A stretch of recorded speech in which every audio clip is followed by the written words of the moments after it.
In 7 days, I'm leading a student trip on EF Tours to Japan. It's called Backtracking the Golden Route. I wanted to go over what a tour looks like on EF, from the planning of the trip to the itinerary, and the advantages and disadvantages of going on a trip like this compared to, say, going on your own. I'm Mike Dalton. I'm a teacher and a traveler, and this is Dalton's Detours. I've done both a tour of Japan and gone on my own, so let's have a look at the differences. Planning the trip on your own and planning the trip with EF Tours is a vastly different thing. Much easier with EF. If you do a tour like with EF Tours, they do everything for you. They do the flights, the accommodation, transportation, excursions, breakfast, dinner. You get a Japanese-speaking tour guide with you 24 hours a day. So they take care of all of that. Now, with that being said, with that convenience comes a price and a little bit of a lack of the ability to do whatever you want whenever you want to do it. You're somewhat at the whim of what the tour company wants you to do. But for a first-time traveler, this is just a very convenient way to do it. Whether you're a student on a trip like mine or an adult on an adult trip, you take away all the anxiety of Japan and the language barrier and everything else. Now, if you want to go on your own, it's definitely doable.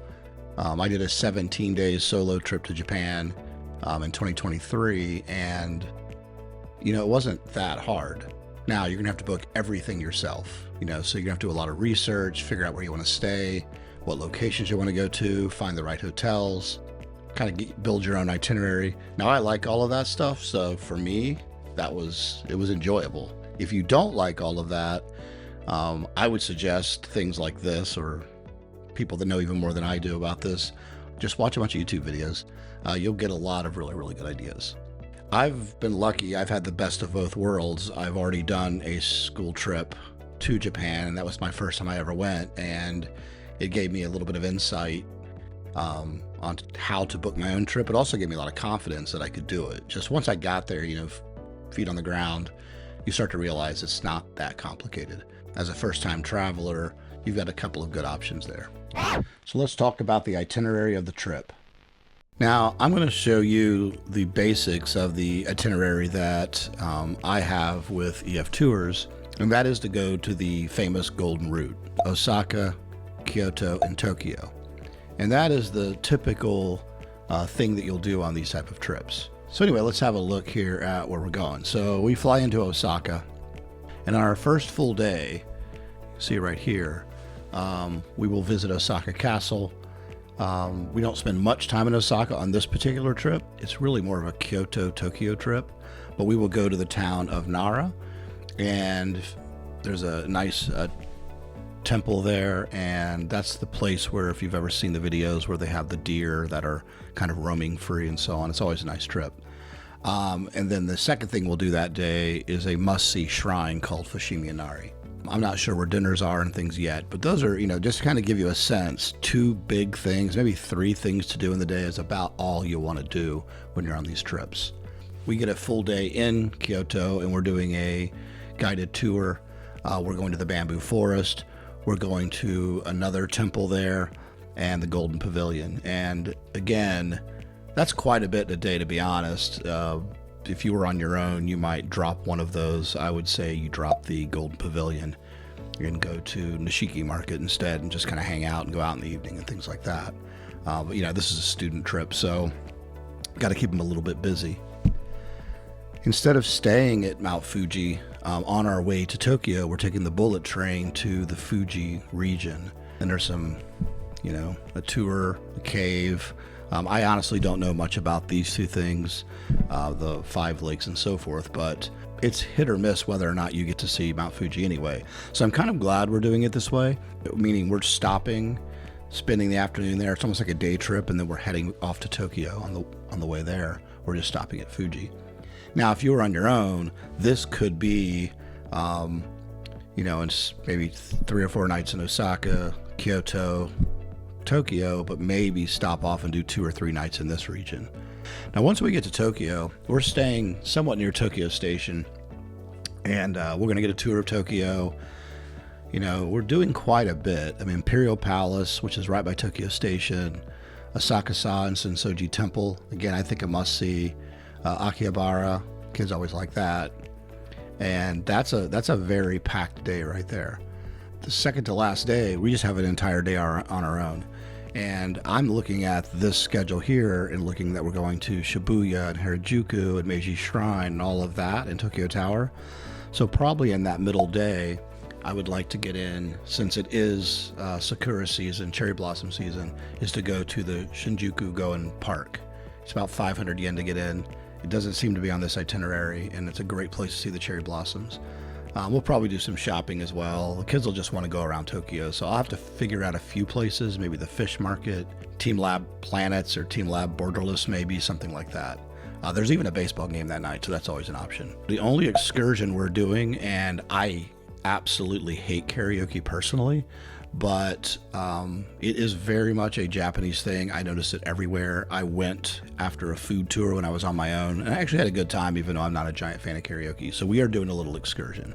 So that's pretty much our itinerary. There's just, thousands of things to do in Japan, but I think, the golden route it's a very popular thing online to say, see things beyond the golden route. And I don't disagree, but if you've never been, I really think a great starting point is Tokyo for at least 3 or 4 days, maybe 5, because you can do day trips.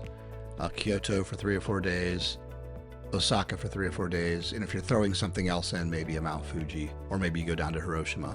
But if you use those 3 cities for your first time as nice base camps, the Shinkansen goes, great train lines, and you can do day trips. Tons of day trips you can do. From Tokyo, you can go to Nikko, you can go to Nagano, Kamakura, Mount Fuji.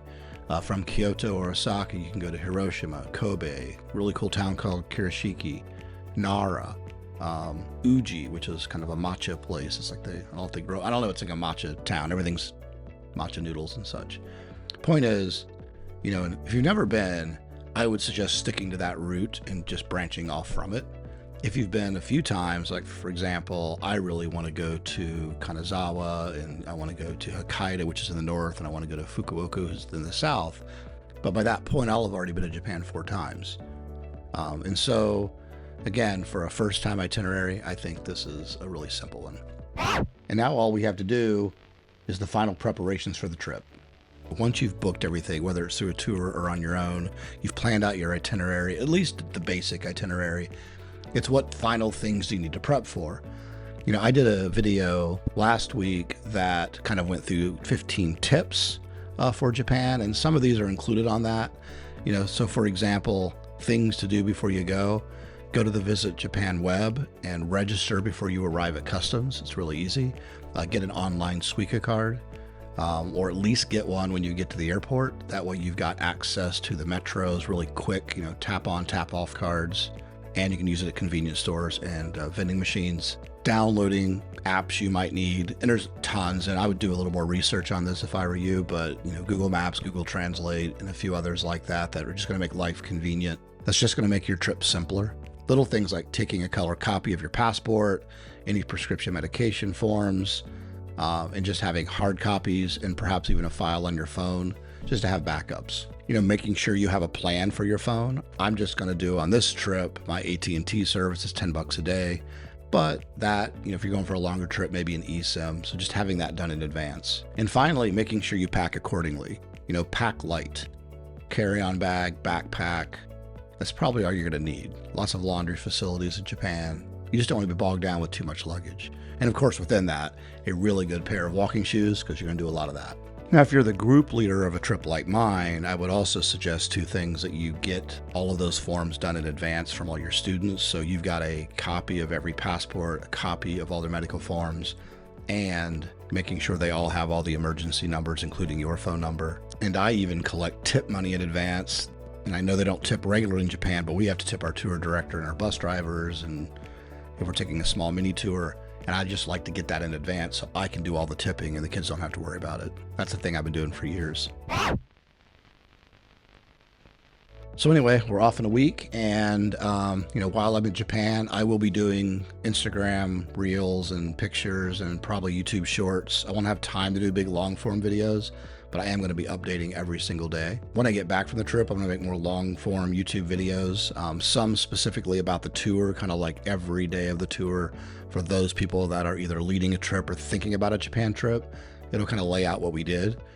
But I'll also do some other videos just for myself of some things maybe I haven't done videos on in the past about Japan. So I'm still thinking of some ideas, but those will all be coming kind of April, May. Hopefully these videos will help for those of you that are considering going to Japan, especially first-time travelers. And of course, I'm excited for the trip to get back to really my 3 favorite things in Japan: the food, convenience stores, and of course, the Japanese toilets. And we'll see you in Japan. This is Dalton's Detours.